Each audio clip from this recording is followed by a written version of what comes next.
Hello everyone. Today we will be talking about phobias. You'll be helping us in a support group.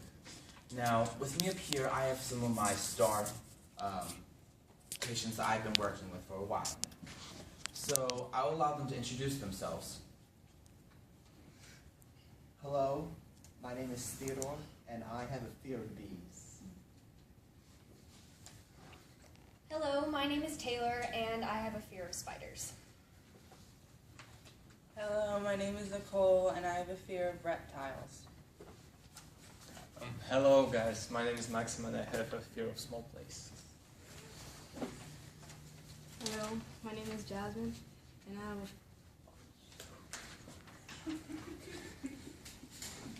She has a fear of public speaking. Now, phobias keep people from doing things that they would like to do on like a daily basis, and everyone has some type of phobia that they'll have to deal with in their life. Now, unfortunately, most of them can be cured and they can be managed. Now, the first step to an uncommon, to getting a phobia cured, to overcoming a phobia, involves understanding your phobia. Tonight, we will be introducing the common and uncommon phobias, and our goal is to help everyone understand that just because you have a phobia does not mean that you're crazy. So first, let us start off.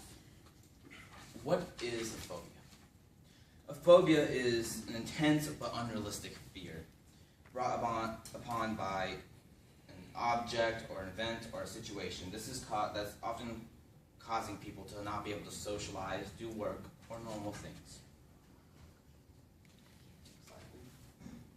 Okay. Now, there are three different types of phobias. First one being specific phobia. This is the fear of particular situations or objects. And there's also a social phobia, which is the fear of publicly having the phobia occurring while you're pretty much in public. And then there's the agoraphobia. This is the fear of feeling trapped and having a panic attack. So, now a funny quote by Franklin Roosevelt, like displayed here, is the only thing to fear is fear itself. Now, he isn't telling us to have agoraphobia or social phobia, but what he's actually saying is that what we need to do, or what's causing the fear, is actually the fact that we are thinking the object, the anticipation of the object harming us or causing something to happen. This will not actually, the fear, the actual object will never hurt us, but it's the fear of the object that harms us. Now, phobias will occur in all races. About 18% of Americans are tormented by irrational fears, and that will affect their daily lives. People with phobias will also feel unreasonable, and they can't control it. Exactly. Environment is more powerful than genetics. Watson designs an experiment for an infant known as Little Albert. He's so confident, he films it for posterity. At first, Albert shows little fear, even when Watson places a burning newspaper in front of him. Albert is also unafraid when he encounters a white rat for the first time in his life. But then, Watson shows Albert the rat accompanied by a loud clanging noise. One of the few things that upsets little Albert. And he does it again. And does it again. Eventually, Albert learns to fear not just the rat, but all furry things, even without the loud noise. In Watson's mind, the Little Albert experiment is a success because it proves that fears are learned, not inherited. Okay. Thank you. Now, as you can see, it can often be caused by learned behavior. It's not something that you're technically born with. So, most cases, or pretty much all cases, it's something that you learn, whether this is by your parents or a bad event that happens. Now, earlier, Theodore was saying that he has a fear of bees. Does anyone know what a fear of bees is called? Taylor. The fear of bees is actually called apophobia, and this specific phobia often originates from a negative experience that someone has actually gone through. In Theodore's case, he's never actually been stung by a bee before, but just the fear of feeling that pain and actually being stung by a bee is what causes his phobia. But being stung can lead to having this phobia. You can be socially conditioned as a small child to fear bees, especially with the sound they make. Sometimes it's agitating to little kids, and that just grows up with them throughout their lifetime, and then it becomes an irrational fear as an adult. And with this specific phobia, you can have a rational fear if you're allergic, because if you have an allergic reaction to a bee, you can actually go into anaphylactic shock, and you do need an EpiPen to fix that. So there are certain instances where you can have an irrational fear where I don't want to be stung, but then if you get stung, you can actually get physically harmed. So there is a differentiation between that kind of phobia. With apophobia, certain symptoms can include feeling an uncontrollable anxiety when you even think about bees, or if you're exposed to them. You can almost all the time try as hard as you can to avoid bees. Whether you hear a buzz or you see a nest, you start walking in the opposite direction. And then other things that happen in extreme cases, I've seen a person faint because they were so close to a beehive. Your fight or flight instinct really kicks in because, yeah, you can approach the nest, but oftentimes people just decide to walk away because being stung by a bee is definitely not fun. When I was little, I got stung by bees all the time, but I kind of outgrew that fear. But if it gets so bad, apophobia can actually create an inability to function outside, which can lead to agoraphobia, because you don't want to be in a public place where the possibility of being around bees is actually like a possibility. Wow, you know a lot about Theodore's. Can you tell us about your own? Okay. Well, spiders are definitely my biggest fear. It has 8 legs. Personally, I just find that unnatural. They're creepy crawlies, and where I live, there are so many wolf spiders in my house. They're terrifying. You know, I'll wake up and there's one on my ceiling. Not a fun thing to wake up to. In Western regions, 55% of females and 18% of males suffer from arachnophobia, and even within the United States, 54% of the population is scared, and that's ranging just from a minor fear to an actual phobia where it can negatively impact like how you act during the day. Arachnophobia is typically associated with spiders, and that's what I associate it with, but this term can also include scorpions, ticks, mites, and daddy-long-legs. In extreme cases of arachnophobia, which luckily I'm not that bad thanks to Dr. J, he's helped me, people can avoid camping, and they refuse to go abroad, because if you've ever seen a picture of a camel spider, they're about the size of a small dog. Not about that. That's terrifying. People ritually check their bodies and their bedding to see if there's a spider in it. There's a statistic that in your lifetime you'll approximately ingest about 8 spiders, because people who sleep with their mouth open, spiders like dark places, and your mouth just happens to attract that, so that's a nightmare-inducing. And people often, I have a friend who avoids films with spiders just because they can't stand the thought of them, let alone see a giant spider on the screen.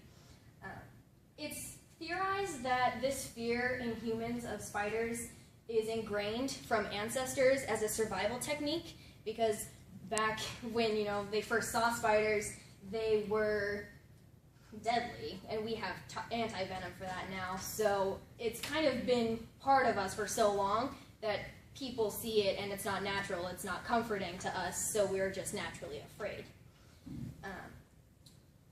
Usually an origins of arachnophobia just comes from a traumatic experience, and one time I was driving and I felt something on my shoulder.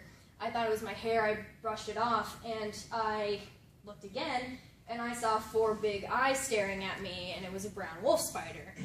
Luckily, I had the common sense to stop and then shriek in terror, because I can't handle it. It's terrifying to me. My dad said my shrieks of terror probably killed it because I never saw the spider again. So that's just a little bit of an example of how much they're very discomforting to me. But I think that's about enough of that. I can start feeling my skin crawl just talking about it. Very good. Does anyone know what Nicole's fear was? Maxim. Oh yeah, I know something about her fear. Actually, I don't know a lot, but I know its name, at least. It's herpetophobia. Herpetophobia is the fear of lizards and everything that crawls on the floor.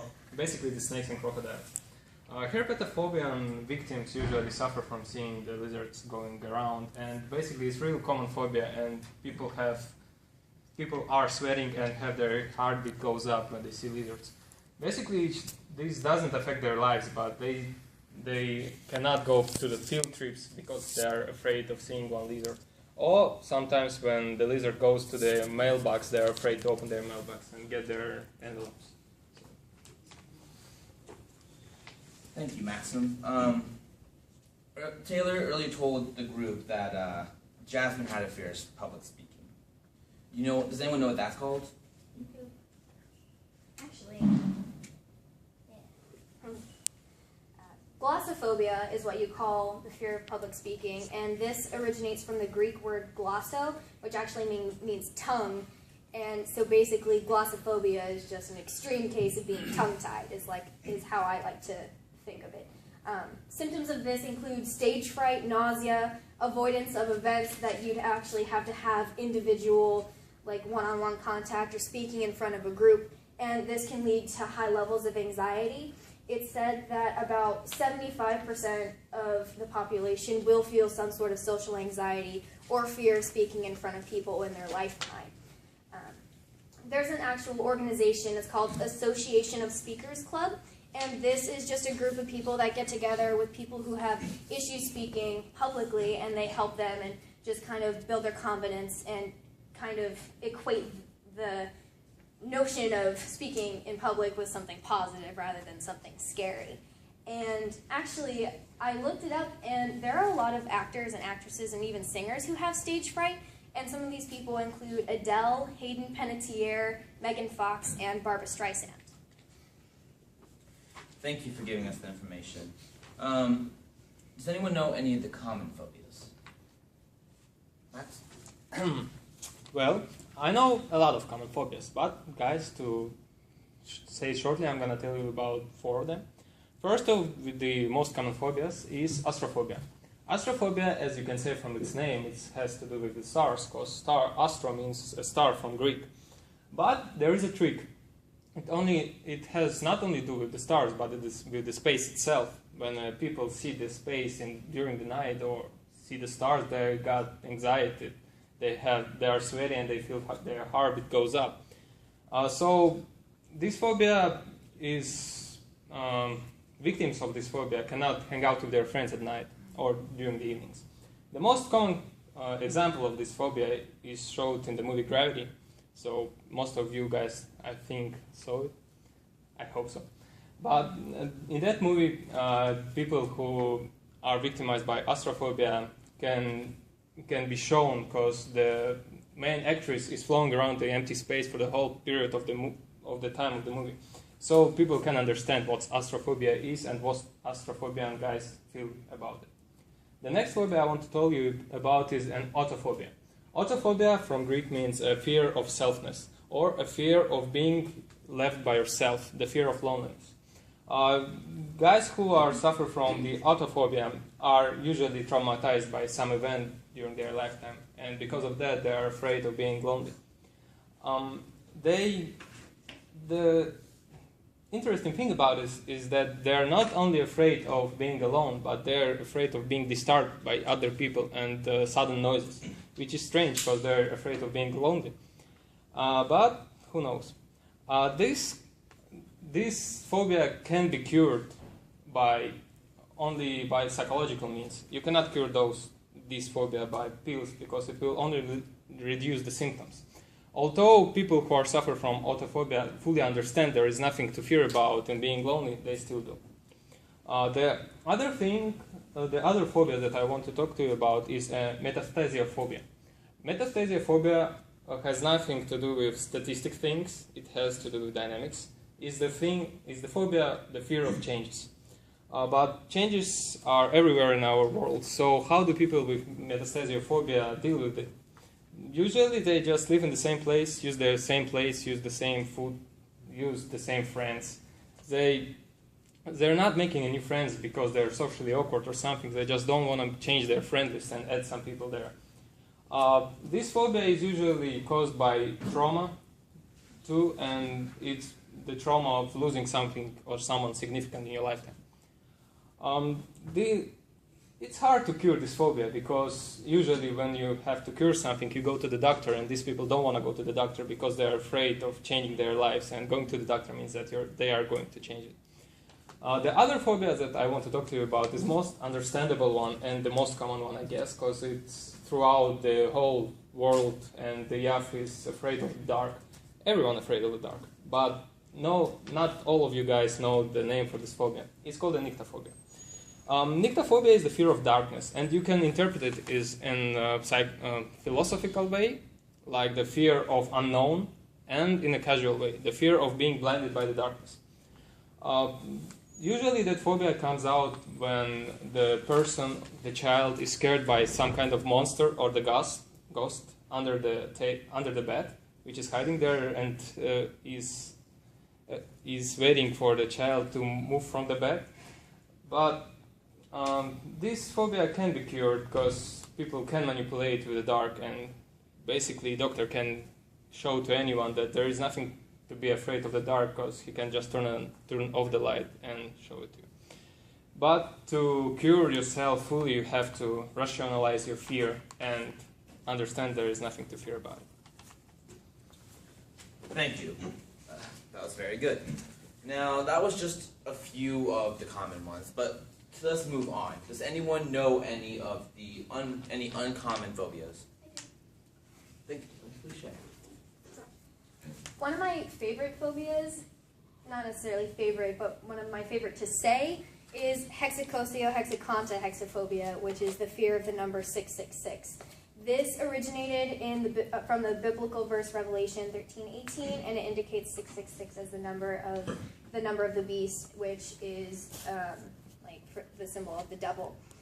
A few examples of this fear: Nancy and Ronald Reagan actually changed their street address from 666 St. Cloud Road to 668, just because they felt it was a superstition and they didn't want to be associated with that number. Another, in the year 2006, there was an increasing number of women who feared having their child born on June 6, 2006, just because they didn't want their child to have that birthday. And a Dutch Christian organization called Revival Foundation, they skipped the 666 song in their songbook just because they didn't want that to be in just their context of songs. And another example, the Highway 666 was nicknamed the Devil's Highway because it was proven that it actually was a dangerous road, and the name was changed and statistics actually dropped. So this phobia is very psychological because most people think that you can't be afraid of a number, but just thinking psychologically and just knowing the indication of what it symbolizes oftentimes just elicits fear. This fear can cause obsessive behaviors, such as if your total at the store comes out to 666, you might be wanting to buy another item just so you don't have that total, or you're driving and you have to drive another mile because your odometer says 666 and you just can't have it on there. There's also, I've actually had a friend who blocked channel 666 on her TV just because she didn't want to be associated with it at all. And then this next phobia, it's arachibityrophobia, and it's the fear of peanut butter sticking to the roof of your mouth.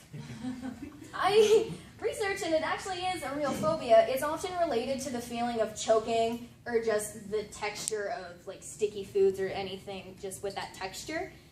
Symptoms of this phobia specifically is breathlessness, dry mouth, anxiety attacks, nausea, and even a fear of dying, just because since it is so closely related with that feeling of choking, people just automatically associate that texture and that just feel of peanut butter in your mouth with dying. It's technically an irrational fear because I'm guessing no one in this room is afraid of peanut butter sticking to the roof of your mouth, and it's not necessarily that common. I've never met anyone with that certain phobia. Online, they said to seek mental health professionals if you have this phobia. The PCA, which is the Peanut Corporation of America, will actually donate to your cause if you have this phobia and will help you find treatment for it. And it's actually just a little bit ironic because 2 years ago, I think, PCA recalled a lot of their peanut products because it was riddled with salmonella. So I can kind of see how some people could have that phobia now. This next one is hippopotamonstrosis phobia, which is, ironically, the fear of long words. This is actually just an extension of the legitimate name of the phobia, which is phobia, because the origin of that word is sesquipedalian, which is someone who uses long words. They added the hippopotamonstros part because monstros, monster, and hippopotamus, large animal, and it's just even more syllables to attach to this to kind of maybe be a little bit cruel to someone who has this phobia. This 35-letter word is often said jokingly, you know, because, one, it's fun to say if you ever wanted to try and say it. It took me a little bit of practice to be able to say it so fluently, but people who fear long words tend to fear the complexity of them and multisyllabic words. And although it's rare, someone with this phobia could have anxiety. They can lead to isolation and depression because they're afraid to talk to people and fear of talking with large words or a large vocabulary. And they avoid just being in social places because they just don't want to come into contact with those words. They often limit their speaking and writing vocabulary, and they can mentally lock up if they're confronted with a long word. Some related phobias to this are bibliophobia, which is the fear of books, mythophobia, fear of legends, and metrophobia, which is the fear of poetry. And although this phobia is fairly rare, everyone could have a mild form of this, even if it's just a fear. Because if you saw this and a teacher was like, try and say this word, your first reaction is going to be like, I can't say that. So everyone kind of has that anxiety towards trying to say a word such as this, 35 letters, and actually, mess up, say it. And then there's that embarrassment factor that you can think of. And just to enforce this a little.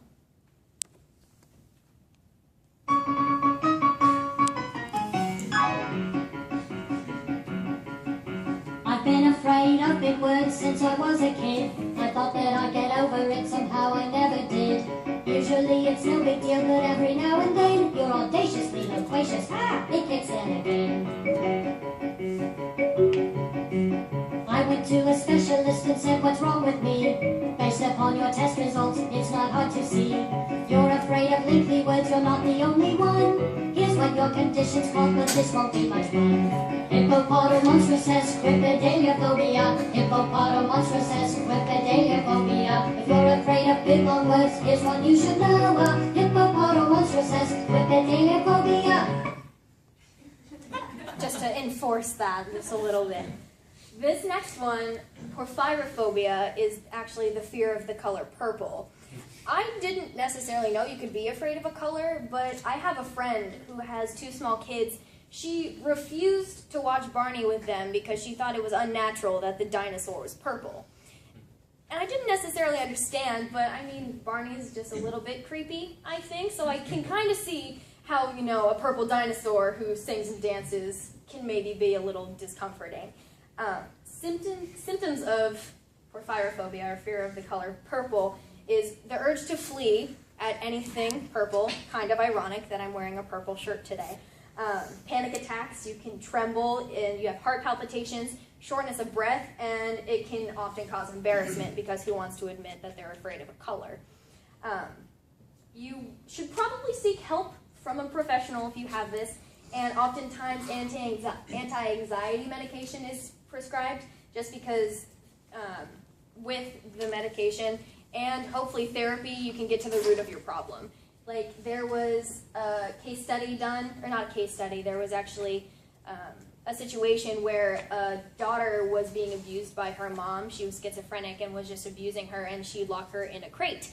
And all she had was a purple crayon, and that's all she had. And once she was saved and she was kind of rehabilitated, she couldn't see anything purple. She couldn't deal with anything. If they gave her a purple crayon, she'd start crying just because of that traumatic experience led her to associate that color with just terror. So it is an actual phobia. It's just not necessarily seen very much. And this last uncommon phobia is penthrophobia. This is actually the fear of your mother-in-law. Now, it is classified as irrational, but some people probably have good reason to be afraid, I would think, maybe. Symptoms are feelings of dread. They all have similar symptoms to other phobias, such as anxiety, not wanting to talk to them.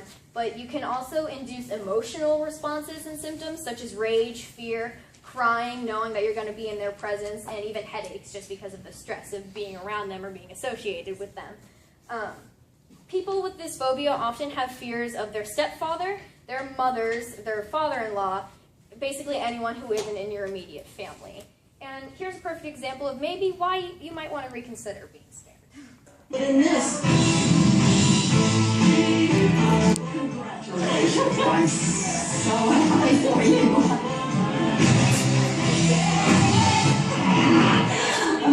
Yeah.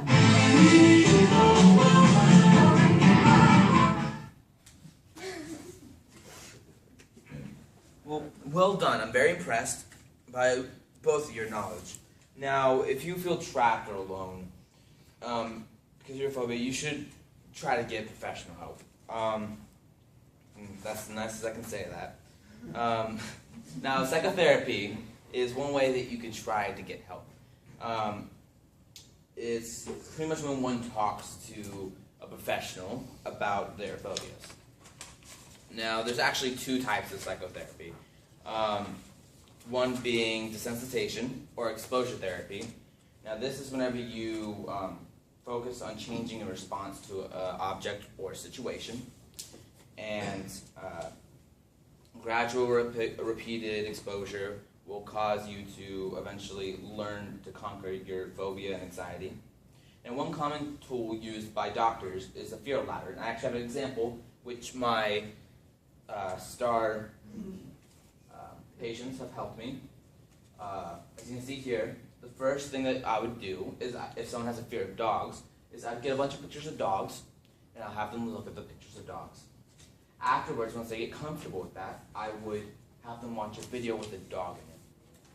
Once they get comfortable of watching all these videos with dogs, whether it's like running or walking a dog, or just a video, I would eventually get them to look through a window at a dog. I would eventually take them onto the road, and they'll stand 10 feet away from the dog. And eventually shorten that to 5 feet. And then I'd get them to stand beside the dog on a leash. And they'll eventually start petting a small dog that someone's holding, and we'll move it up to a larger dog, which is on the leash, and then we'll move it to a larger dog off a leash. Now, my patients have helped me make a video. Hey, Max. Move it.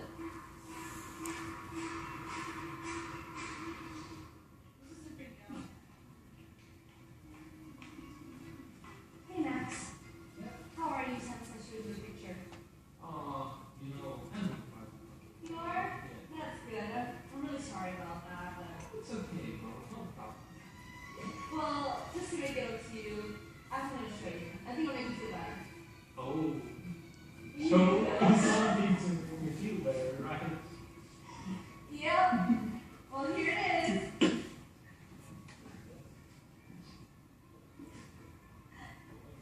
Why? Why are you doing this? They're just puppies, Max. They're just puppies. I'm really sorry about the picture and the video. Yeah, I know. Yeah, well, I was surprised for you. I want to show you something. Oh, okay. Okay, so come with me. Okay, you're gonna love it so much, I promise. Okay, now kneel down. Okay. Here you go. Ready? Yeah. Ah! That's me! This dog represents 40 years of being in pain. Closer. Okay. Can you tell him when to stop? I'm gonna let you talk, okay? Alright, good. Your family.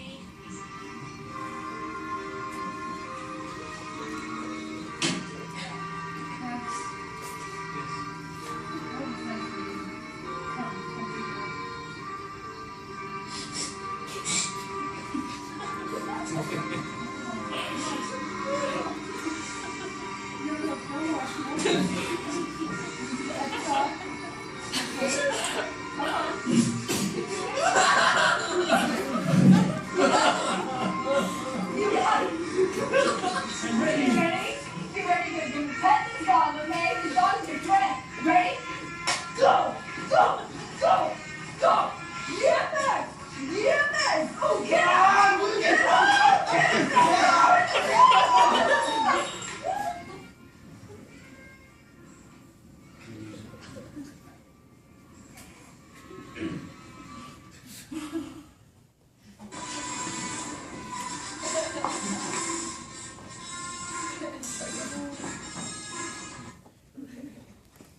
Now, we were making a slight joke, and we made it funny, but it is extremely painful for those who are trying to go through it, and we take the steps slowly to make sure that they get used to it step by step, and they can, and it's very effective. Now, the other form of psychotherapy is cognitive behavioral therapy, which involves exposure combined with other techniques to learn the ways to view and cope with the feared objects, so that they have a different reaction. The patient will learn alternate beliefs about their objects that they fear, and it'll change the impact. This makes the patient challenge their original negative thoughts of said object or event. Now, the other idea is medication. Now, this is a challenging one because, like any medication, it's always dangerous. You need to be careful with overdosing, and it can easily go wrong. Now, there's one style which is the beta blockers.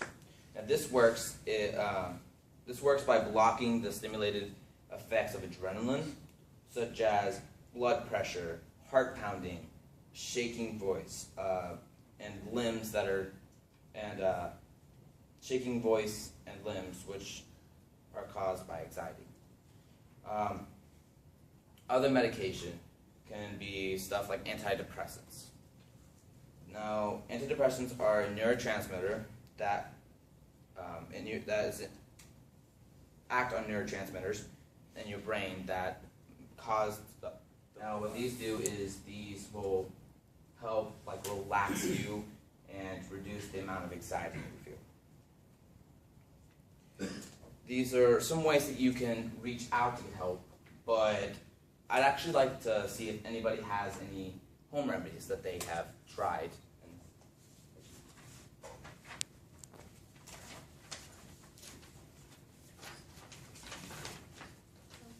Anybody?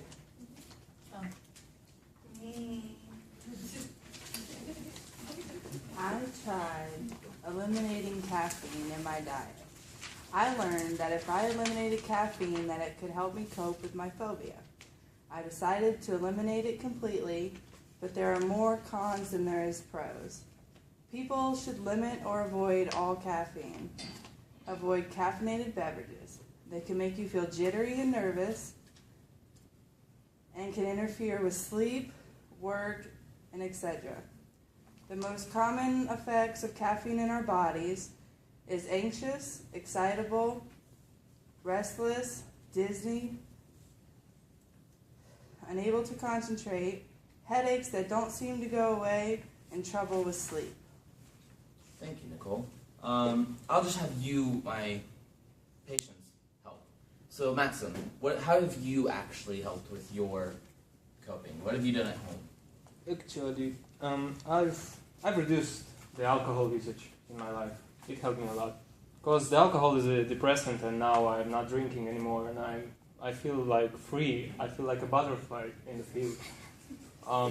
And now I can sleep throughout the whole night and not thinking about drinking some vodka, you know. And actually, it saves my money and it not messes up my concentration a lot. So I recommend to everyone to stop drinking. Thank you. How about you, Theodore? What have you done? I've started eating a healthy diet, but Dr. J has informed me that coping with anxiety can be a challenge and often requires making lifestyle changes. There aren't any diet changes that can cure anxiety, but watching what I eat may help. These are Dr. J's recommendations. Eat a healthy breakfast that includes some protein. Eating protein at breakfast can help you feel fuller, longer, and keep your blood sugar steady so that you have more energy as you start your day. Eat complex carbohydrates. Carbohydrates are thought to increase the amount of serotonin in your brain, which has a calming effect. Eat foods rich in complex carbohydrates such as whole grains, for example, oatmeal, quinoa, whole grain breads, and whole grain cereals. Drink plenty of water. Even mild dehydration can affect your mood. And try to eat healthy, balanced meals. This is important for your overall physical and mental health. Eat lots of fresh fruits and vegetables, and don't overeat. It may also help to eat fish high in omega-3s, such as salmon, on a regular basis. Changes to your diet may make some difference to your general mood or sense of well-being, but they're not a substitute for treatment. If your anxiety is severe or interferes with your day-to-day activities or enjoyment of life, you may need counseling, medication, or other alternative treatments. Yes. May I add in there that it is important for more than just, it'll help you with more than phobias. So always, as a doctor, I recommend always make sure that you are eating properly and making sure that you're hydrated. This will help with more things than just your phobias. Now, how about you, Taylor? What have you done? I've actually started exercising more because I learned that through getting plenty of exercise, actually with, eating a healthy diet as well, it can help combat depression and your lack of energy. It boosts confidence and your self-esteem, I found out, and it naturally releases serotonin in your body that helps relieve stress. And since a lot of phobias can cause stress, this is just the perfect way of combating that and, just being more relaxed. Thank you. Jasmine, you're our last one. What have you done to help you, or what's your methods for helping you cope? Reducing stress has been essential to coping with glossophobia. As a patient, it has helped me reduce the anxiety I feel when having to be in a situation where I have to confront public speaking. I learned that my body reacts to my phobia the same way the nervous system reacts in a fight or flight situation. Being stressed has increased my susceptibility to infections, fatigue, insomnia, depression, and anger. I also realized that it increased to abnormal levels of stress hormones such as corticotropin-releasing hormone, which activates adrenocorticotropic hormone to produce cortisol, eventually leading to unnecessary weight gain. I am currently making lifestyle changes such as eating healthier, exercising, practicing meditation to reduce any risk of high blood pressure or future heart problems, and relying on a support group such as this one to help me counter stress in a more positive manner without resorting to debilitating behaviors such as substance abuse. A person suffering from glossophobia may react to public speaking with negative stress or distress because a person has a difficulty confronting the public speaking itself. Knowing how to cope with this type of stress can help reduce the physical and the physiological effects caused by it. Thank you. Now, thank you everyone for participating. Let me leave off with this. This has been a wonderful support group, and I'm glad to have you all here today. Almost everyone will have a phobia of some type, and the phobia is a problem, and it will interfere with your day-to-day lives. All I can do is say, make sure that you try to help with this, and make sure that you try to work on your phobia no matter what. Fortunately, almost all phobias can easily be cured.